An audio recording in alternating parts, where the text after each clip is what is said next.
నరేంద్ర మోదీ గారి నాయకత్వం. नमस्कार.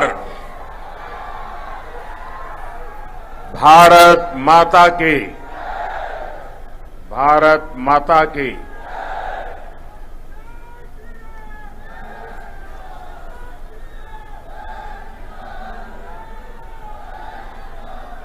ये मेरा सौभाग्य है कि आज मुझे तेलंगाना में विकास को नई गति देने के लिए महत्वपूर्ण कार्यक्रमों में हिस्सा लेने के लिए आपके बीच आने का अवसर मिला है. आज रामागुंडम में फर्टिलाइजर प्लांट के साथ साथ रेल और रोड से जुड़े बड़े प्रोजेक्ट का लोकार्पण और शिलान्यास का कार्यक्रम है. लेकिन इसके साथ ही मैं भी आपकी तरह भाजपा का एक छोटा कार्यकर्ता हूं और जब कार्यकर्ता के नाते हमारे संजय जी ने हुक्म कर दिया कि आप हैदराबाद में कार्यकर्ताओं को मिलकर के जाइए, तो मैं इसे अपना सौभाग्य मानता हूं कि एक कार्यकर्ता के रूप में आप सब कार्यकर्ताओं के बीच में आने का मुझे अवसर मिला. साथियों, मैं तेलंगाना बीजेपी के कार्यकर्ता इस कार्यक्रम में मैं आपको बधाई देने के लिए आया.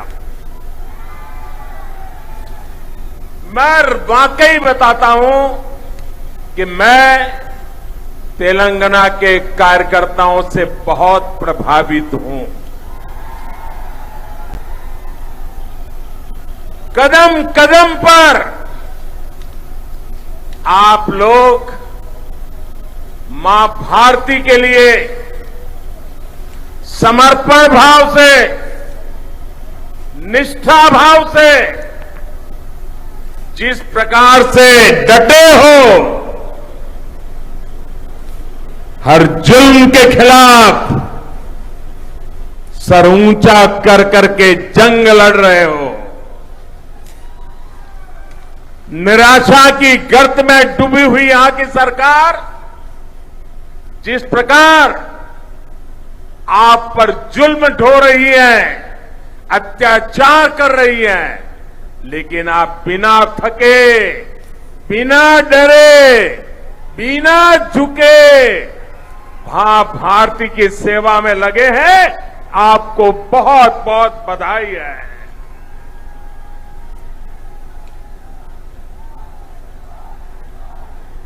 भाइयों बहनों, मुझे अफसोस है कि तेलंगाना के नाम पर जो लोग फले फूले आगे बढ़े, सत्ता पाई, वो खुद तो आगे बढ़ गए लेकिन तेलंगाना को पीछे धकेल दिया. तेलंगाना का जो सामर्थ्य है, तेलंगाना के लोगों का जो टैलेंट है, उसके साथ यहां की सरकार, यहां के नेता लगातार नाइंसाफी करते रहते हैं. जिस दल पर तेलंगाना के लोगों ने सबसे ज्यादा भरोसा किया, उसी दल ने तेलंगाना के साथ सबसे बड़ा विश्वासघात किया है. लेकिन साथियों, जब अंधेरा बहुत बढ़ जाता है, चारों तरफ घना अंधकारा हो जाता है, उसी परिस्थिति में कमल का खिलना शुरू हो जाता है। और भोर से ठीक पहले, उजियारे से पहले आज तेलंगाना में भी ऐसे ही कमल खिलता नजर आ रहा है। बीजेपी के परिश्रमी मेहनती कार्यकर्ताओं की वजह से अब तेलंगाना में अंधेरा छटने की शुरुआत हो गई है। अभी मुनुगुड़े की जनता ने जिस प्रकार भाजपा पर भरोसा जताया है वो अभूतपूर्व है। और मैंने देखा कि कैसे बीजेपी के कार्यकर्ताओं ने पूरी की पूरी तेलंगाना राज्य सरकार को एक विधानसभा सीट पर लाकर खड़ा कर दिया। बड़े आकाओं को घुटने टेकने के लिए मजबूर कर दिया। ये दिखाता है कि जनता के आप पर आशीर्वाद है और आपकी मेहनत कैसे रंग ला रही है। आपने हर बूथ पर कितनी ईमानदारी और लगन से काम किया है, इसका ये सबूत है भाई। बीते कुछ समय से जो भी उपचुनाव हुए हैं, सभी उपचुनावों का एक ही संदेश है। तेलंगाना में सूर्योदय दूर नहीं है। तेलंगाना का अंधेरा दूर होगा। तेलंगाना में हर तरफ कमल खिलेगा। साथियों, बीजेपी का तेलंगाना के साथ बहुत पुराना और गहरा नाता रहा है। 1984 में 1984 में जब हमारी पार्टी को लोकसभा में सिर्फ 2 सीटों पर जीत मिली थी, उनमें से एक इसी राज्य की हनमकोंडा सीट थी। हमारे जंगा रेड्डी जी जीत करके आए थे। तेलंगाना के लोगों ने सबसे मुश्किल समय में, जब हमारे बहुत बुरे दिन थे, तब भी तेलंगाना ने हमारा साथ नहीं छोड़ा था। तब तेलंगाना के कार्यकर्ताओं ने जो तब किया, उसी के कारण आज बीजेपी लोकसभा में 300 से अधिक सीटों की पार्टी है। आज तेलंगाना की जनता बीजेपी को तेलंगाना की सबसे बड़ी पार्टी बनाने के लिए भी मन बना चुकी है। साथियों, 21वीं सदी का भारत अपनी विरासत को संजोते हुए, आधुनिकता को अपनाते हुए तेज गति से आगे बढ़ रहा है। यह शहर तो इंफॉर्मेशन टेक्नोलॉजी का किला है, किला। जब मैं देखता हूं कि इस आधुनिक शहर में अंधविश्वास को बढ़ावा दिया जा रहा है, तो बहुत दुख होता है। ऐसा लग रहा है कि तेलंगाना की सरकार ने अंधविश्वास को राज्याश्रय दिया हुआ है। यहां तेलंगाना में अंधविश्वास के नाम से क्या क्या हो रहा है, ये पूरे देश को, देश के लोगों को जानना चाहिए। कहां रहना है, किस दफ्तर में जाना है, किसे मंत्रिमंडल में रखना है, मंत्रिमंडल कब बनाना है, मंत्री में से किसको निकालना है, ये सारा अंधविश्वास तय करता है। तेलंगाना का विकास करना है, उसे पिछड़ेपन से निकालना है, तो हमें सबसे पहले यहां से हर तरह के अंधविश्वास को दूर करना होगा भाइयों। आज मैं देख रहा हूं तेलंगाना में सुशासन और तेज विकास की आकांक्षा कितनी प्रबल है। अब तेलंगाना के लोग एक परिवार के बजाय तेलंगाना के हर परिवार के लिए काम करने वाली सरकार चाहते हैं, भाजपा की सरकार चाहते हैं। तेलंगाना की जनता फैमिली फर्स्ट के बजाय पीपल फर्स्ट की राजनीति चाहती है। साथियों, इस बार लाल किले से मैंने आह्वान किया है कि भ्रष्टाचार और परिवारवाद, ये विकास के, लोकतंत्र के, सामाजिक न्याय के सबसे बड़े दुश्मन है। आज मैं तेलंगाना में भ्रष्टाचार और परिवाद के विरुद्ध जो जनाक्रोश है, जनता जनार्दन में जो गुस्सा है, नौजवानों में जो गुस्सा है, वो आज हिंदुस्तान देख रहा है। और मैं आज तेलंगाना की जनता को आश्वस्त करता हूं, मैं आज तेलंगाना की जनता को आश्वस्त करता हूं, गरीब के लूटने वालों को, गरीब को लूटने वालों को छोड़ा नहीं जाएगा।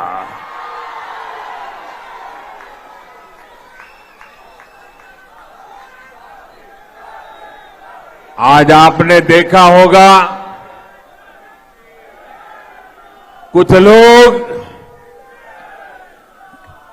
कार्रवाई से बचने के लिए एकजुट होने का प्रयास कर रहे हैं, भ्रष्टाचारियों का गठजोड़ बनाने का प्रयास कर रहे हैं। लेकिन तेलंगाना की जनता, देश की जनता ये देख भी रही है, समझ भी रही है। साथियों, भ्रष्टाचार और परिवारवाद गरीब का सबसे बड़ा दुश्मन होता है। भ्रष्टाचार और परिवारवाद विकास का सबसे बड़ा दुश्मन होता है। इसलिए भाजपा भ्रष्टाचार और परिवारवाद दोनों से लगातार मोर्चा ले रहा है। भाजपा सरकार भ्रष्टाचार को जड़ से खत्म करने के लिए प्रतिबद्ध है। आप याद करिए, पहले राशन की दुकानों में कैसे गरीबों का राशन लूटा जाता था। हमने जनधन, आधार और मोबाइल की त्रिशक्ति का उपयोग करके करोड़ों फर्जी लाभार्थियों को हटा दिया। अब सरकार का बेनिफिट सीधे गरीब के बैंक खाते में पहुंचता है। अब केंद्र सरकार की अधिकतर सुविधाएं ऑनलाइन है।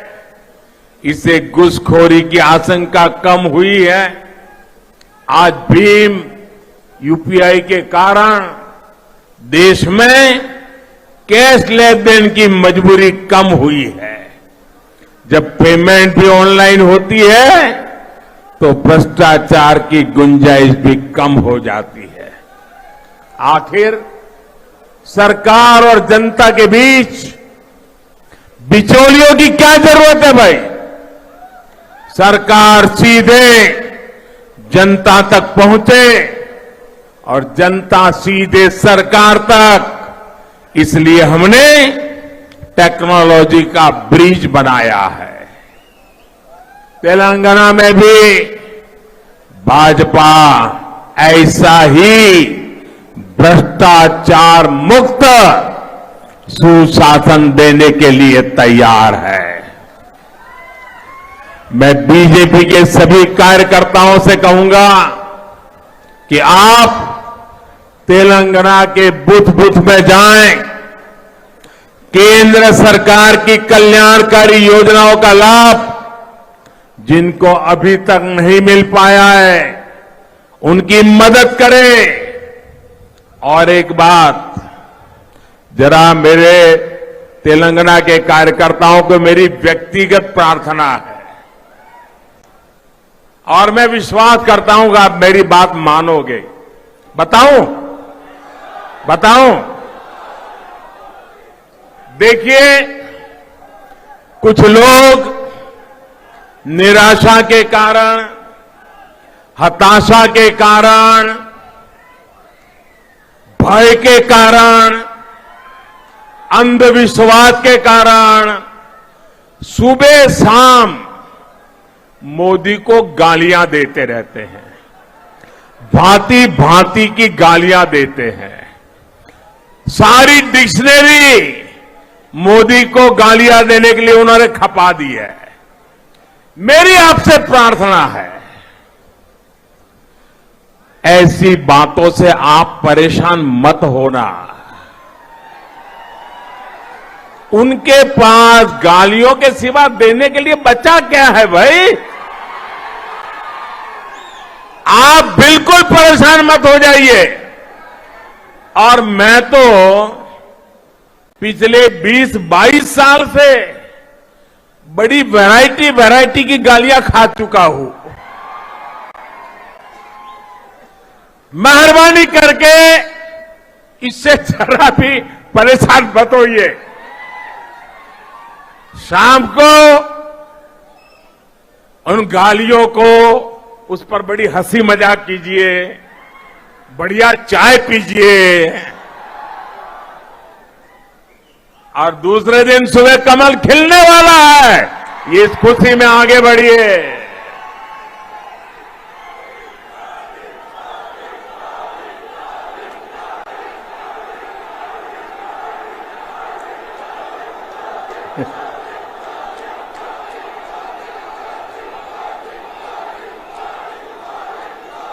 तो दोस्तों, आप मुझे बताइए, अब ये गालियों से आप परेशान नहीं होंगे ना? बिल्कुल नहीं होंगे ना? शाबाश। अरे सीना चौड़ा करके चलिए दोस्तों। देखिए, हमें याद रखना है, राजनीति सामान्य मानवी की सेवा करने और उनकी समस्या सुलझाने का माध्यम है। इसलिए राजनीति में हमारा एजेंडा, हमारा मकसद हमेशा सकारात्मक होना चाहिए, सेवा भाव से भरा होना चाहिए। लेकिन यहां तेलंगाना में जिन लोगों को सत्ता मिली, उनका सारा ध्यान मोदी को गाली देने और भाजपा को कोसने में लगा रहता है। मुझे कभी कभी लोग पूछते हैं कि मोदी जी आप थकते नहीं हो? अब कल मैं दिल्ली में था सुबह, फिर कर्नाटका में, फिर तमिलनाडु में, फिर रात को आंध्र में और अभी तेलंगाना में। तो लोग मुझे पूछते हैं थकते नहीं हो? तो मैंने उनको समझाया, देखो भाई, मैं डेली 2 किलो, 2.5 किलो, 3 किलो गाली खाता हूं।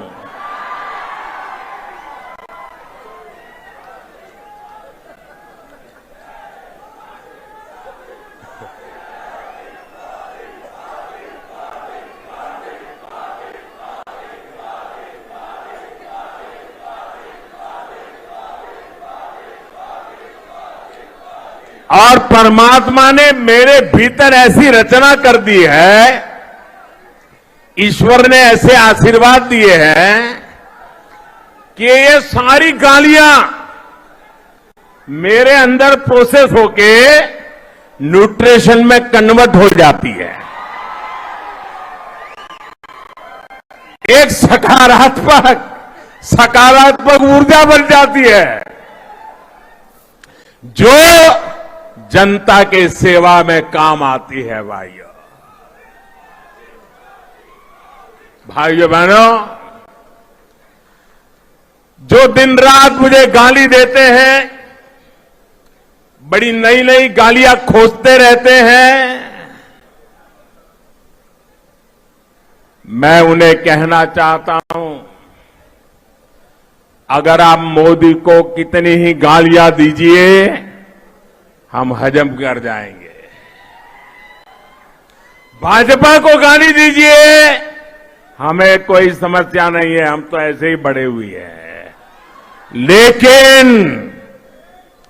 अगर तेलंगाना के लोगों को गाली दी तो लेने के देने पड़ जाएंगे।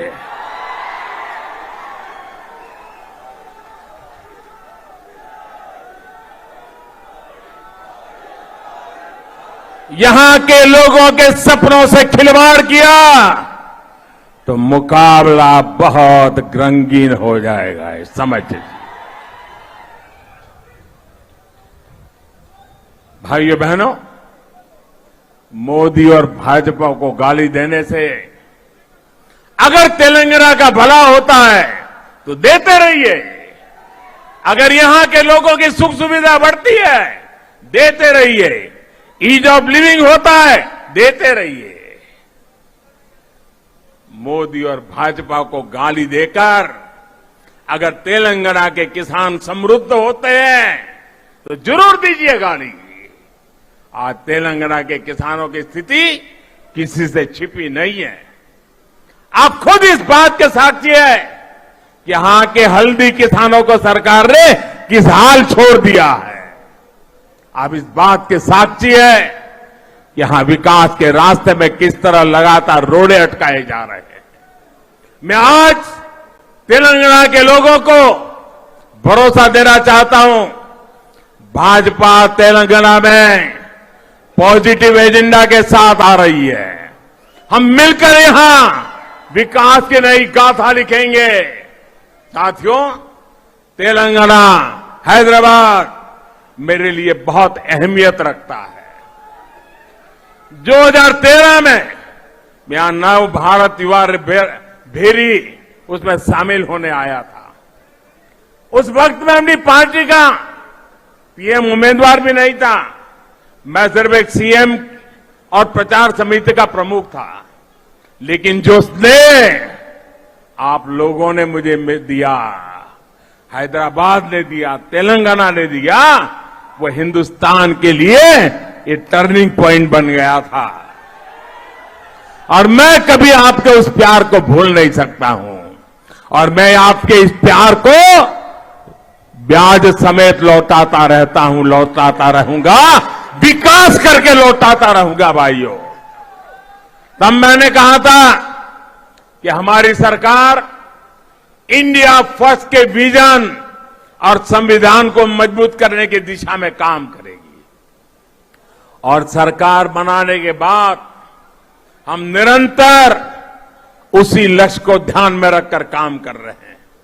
बीते 8 वर्षों में देश ने सुशासन का एक नया रूप देखा है। पहली बार देश की जनता को लग रहा है कि गरीब की हर जरूरत सरकार की प्राथमिकता बन गई है। यही कारण है कि जब 100 साल का सबसे बड़ा संकट आया तो केंद्र सरकार ने गरीबों को सर्वोच्च प्राथमिकता दी। पूरे देश में गरीब भूखा ना सोए, इसलिए अभी तक केंद्र सरकार 3 लाख करोड़ रुपए से अधिक खर्च कर चुकी है। इससे तेलंगाना के भी लगभग 2 करोड़ साथियों को मुफ्त राशन मिल रहा है। गरीब के जीवन की सुरक्षा हो इसलिए हजारों करोड़ रुपए खर्च करके हमने मुफ्त वैक्सीन उपलब्ध कराई। केंद्र सरकार हर लाभार्थी तक पहुंचने की अप्रोच के साथ काम कर रही है, सैचुरेशन के लिए प्रतिबद्ध है। लेकिन आप ये भी जानते हैं कि तेलंगाना में यहां की सरकार को गरीब के लिए होने वाले विकास कार्यों में परेशानी है। केंद्र सरकार की सारी कोशिशों के बावजूद यहां की सरकार ने पीएम आवास योजना के घर बनाने में रोड़े अटका दिए। देश भर में पीएम आवास योजना के 3 करोड़ घर गरीबों को बनाकर हम दे चुके हैं। उनके सिर पर पक्की छत हो गई है, लेकिन तेलंगाना के गरीबों से ये सुख भी यहां की सरकार ने छीन लिया। कहां ये लोग 2 BHK फ्लैट देने वाले थे, कहां पीएम आवास के घर भी नहीं बनने दिए।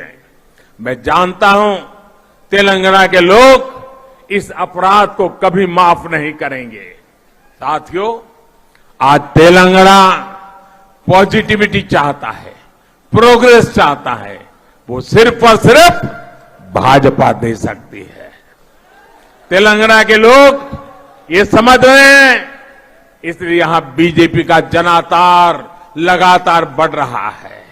और आज जो तेलंगाना में सबको दिख रहा है, ये बीते 8 वर्षों में पूरे देश का ट्रेंड है। त्रिपुरा में बीजेपी की गिनती नहीं होती थी। हमारे कार्यकर्ताओं ने संघर्ष किया, जनता के मुद्दों को उठाया, आज वहां बीजेपी की मजबूत सरकार है। इसी तरह असम, अरुणाचल प्रदेश, हरियाणा, इन सभी राज्यों में हम लोगों की सेवा में लगे रहे और जनता जनार्दन ने हमें भरपूर आशीर्वाद दिया। अब तो बीजेपी की सरकारें जहां एक बार बन जाती है, वहां बार बार बीजेपी सरकार बन रही है। भाइयों बहनों, बीजेपी के प्रति ये विश्वास सुशासन के कारण है। वो सुशासन जिसके मूल में सबका साथ, सबका विकास, सबका विश्वास और सबका प्रयास का प्रण है। बीजेपी वो पार्टी है जो युवाओं की पार्टी है, गरीब के हित में सरकार चलाती है। अब तेलंगाना में भी हमें भाजपा को निरंतर मजबूत करना है।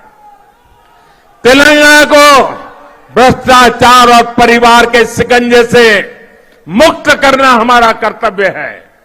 मुझे भाजपा के लाखों कार्यकर्ताओं पर भरोसा है और आपका ये जो जुस्सा मैं देख रहा हूं, मुझे भी नई ऊर्जा मिलती है। मैं फिर एक बार आपको बहुत बहुत बधाई देता हूं, बहुत बहुत शुभकामनाएं देता हूं और आपकी निष्ठा को नमन करते हुए मेरे साथ बोलिए, भारत माता की, भारत माता की।